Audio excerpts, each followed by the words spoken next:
अस्सलाम वालेकुम। आज मैं बना रही हूँ अफ़गानी एग मसाला। चलें रेसिपी शुरू करते हैं। सबसे पहले मैं ऑयल शामिल करूँगी। 3 टेबलस्पून मैंने पैन में ऑयल शामिल किया।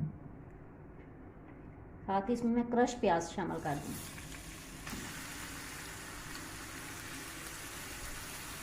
इसको हल्का सा फ्राई करूँगी ताकि इसका कलर चेंज हो जाए। प्याज फ्राई हो गया, इसने कलर अपना चेंज कर लिया।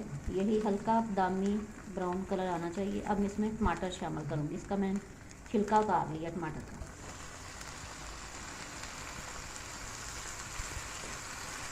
मैं थोड़ा सा पकाऊँगी।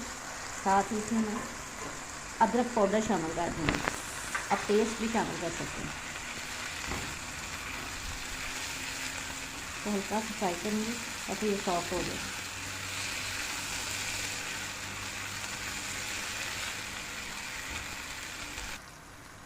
अब इसमें बाकी मसाले शामिल करूँगी जो मैंने लिए हैं। सुरख मिर्च ली है मैंने 1 टीस्पून, कुटी हुई मिर्च ली है 1/2 टीस्पून, ये सूखा धनिया और ज़ीरा पिसा हुआ है ये भी मैंने 1/2 टीस्पून लिया है। हल्दी हस्बे ज़रूरत और नमक हस्बे ज़रूरत, इन तमाम चीज़ों को इसमें मैं शामिल करूँगी।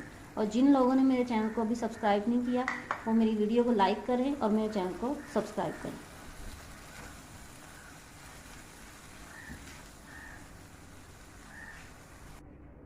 तमाम मसाले अच्छी तरह मिक्स हो गए हैं।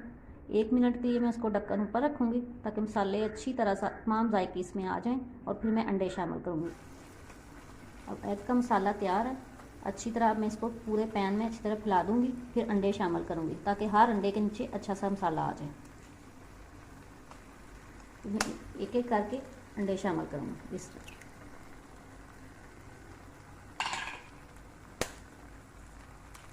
थोड़ी थोड़ी स्पेस रखते जाएं।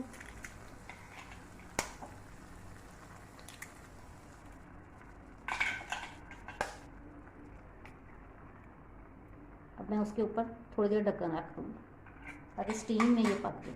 अफ़गानी एग मसाला तैयार है। अगर आप अंडा हाफ फ्राई रखना चाहते हैं तो इसी स्टेज पे चूल्हा बंद कर दें और इसको उतार लें। अगर तो फुल फ्राई करना चाहते हैं तो फिर इसको 2 मिनट और रखें। ये मैंने ऑरिगेनो ऊपर शामिल किया है और साथ ही मैंने हरी मिर्चें और धनिया ऊपर शामिल कर दूँगी। और अफ़गानी एग मसाला तैयार है। आप इसको ज़रूर ट्राई करें, बहुत मज़े का बनेगा।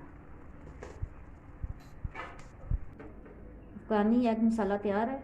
आप इसको नान, पराठे या रोटी के साथ किसी भी चीज़ के साथ आप सर्व कर सकते हैं। उम्मीद है आपको अच्छा लगेगा। आप मेरी वीडियो को भी लाइक करें प्लीज़ और मेरे चैनल को भी सब्सक्राइब करें।